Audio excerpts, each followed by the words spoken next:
شوہر کے گھر میں داخل ہوتے ہی بیوی کا غصہ پھوٹ پڑا۔ سارا دن کہاں رہے؟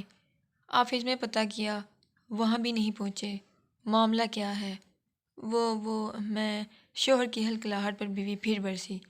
بولتے نہیں کہاں چلے گئے تھے؟ اور یہ گندا باکس اور کپڑوں کی پوٹلی کس کی اٹھا لائے ہیں؟ وہ میں ماں کو لانے گاؤں چلا گیا تھا۔ شوہر تھوڑی ہمت کر کے بولا۔ کیا کہا؟ آپ ماں کو یہاں لے آئے؟ شرم نہیں آتی آپ کو؟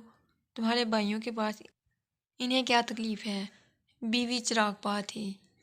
اس نے پاس کھڑی پھٹے پرانے کپڑوں میں ملبوس اور شکستہ بوڑھی کی طرف دیکھا تک نہیں۔ انہیں میرے بھائیوں کے پاس نہیں چھوڑا جا سکتا۔ تم سمجھ کیوں نہیں رہی؟ شوہر نے دبی زبان سے کہا۔ کیوں؟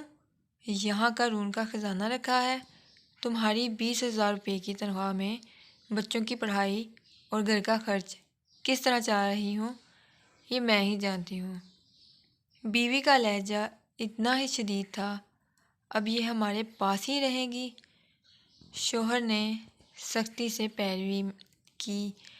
میں کہتی ہوں انہیں اسی وقت واپس چھوڑ کر آؤ، ورنہ میں اس گھر میں ایک لمحہ بھی نہیں رہوں گی۔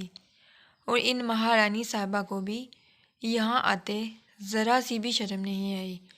یہ کہتے ہوئے بیوی نے بوڑھی عورت کی طرف دیکھا تو پاؤں تلے زمین ہی سرک گئی۔